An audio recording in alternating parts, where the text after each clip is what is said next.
Now the war between the house of Saul and the house of David was long, and David grew steadily stronger, but the house of Saul grew weaker continually. And sons were born to David at Hebron. His firstborn was Amnon, by Ahinoam the Jezreelitess, and his second, Chileab, by Abigail the wife of Nabal the Carmelite, and the third, Absalom the son of Maacah, the daughter of Talmai king of Geshur, and the fourth, Adonijah the son of Haggith, and the fifth, Shephatiah the son of Abidal, and the sixth, Ithream, by David's wife Eglah. These were born to David at Hebron. Now it happened, while there was war between the house of Saul and the house of David, that Abner was making himself strong in the house of Saul. Now Saul had a concubine whose name was Rizpah, the daughter of Aiah, and Ishbosheth said to Abner, "Why have you gone into my father's concubine?" Then Abner was very angry over the words of Ishbosheth and said, "Am I a dog's head that belongs to Judah? Today I show lovingkindness to the house of Saul your father, to his brothers and to his friends, and have not delivered you into the hands of David, and yet today you charge me with a guilt concerning the woman. May God do so to Abner, and more also, if as Yahweh has sworn to David, I do not do this for him, to transfer the kingdom from the house of Saul and to establish the throne of David over Israel and over Judah, from Dan even to Beersheba."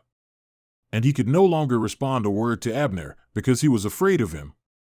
Then Abner sent messengers to David in his place, saying, "Whose is the land? Cut your covenant with me, and behold, my hand shall be with you to turn all Israel over to you." And he said, "Good.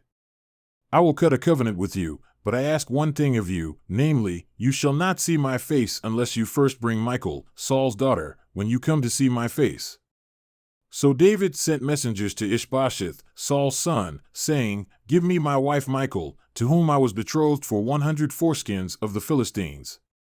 And Ishbosheth sent and took her from her husband, from Paltiel the son of Laish. But her husband went with her, weeping as he went, and followed her as far as Bahurim. Then Abner said to him, "Go, return." So he returned. Now Abner had consultation with the elders of Israel, saying, "In times past you were seeking for David to be king over you. So now, do it. For Yahweh has spoken of David, saying, By the hand of my servant David I will save my people Israel from the hand of the Philistines and from the hand of all their enemies." Abner also spoke in the hearing of Benjamin, and in addition, Abner went to speak in the hearing of David in Hebron all that was good in the sight of Israel and in the sight of the whole house of Benjamin. Then Abner and 20 men with him came to David at Hebron.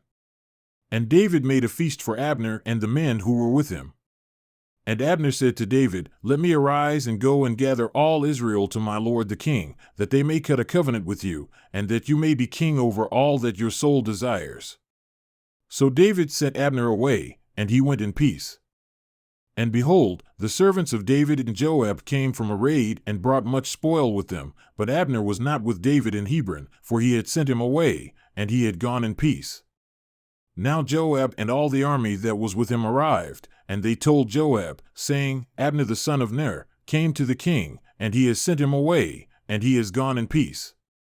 Then Joab came to the king and said, "What have you done? Behold, Abner came to you. Why then have you sent him away, and he is already gone? You know Abner the son of Ner, that he came to deceive you and to know of your going out and your coming in and to know all that you are doing." Then Joab came out from David and sent messengers after Abner, and they brought him back from the well of Sirah, but David did not know it. So when Abner returned to Hebron, Joab took him aside into the middle of the gate to speak with him privately, and there he struck him in the belly so that he died on account of the blood of Asahel his brother.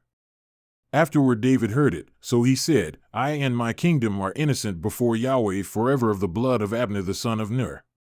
May it whirl on the head of Joab and on all his father's house, and may one who has a discharge, or who is a leper, or who takes hold of a spindle, or who falls by the sword, or who lacks bread, not be cut off from the house of Joab." So Joab and Abishai his brother killed Abner, because he had put their brother Asahel to death in the battle at Gibeon.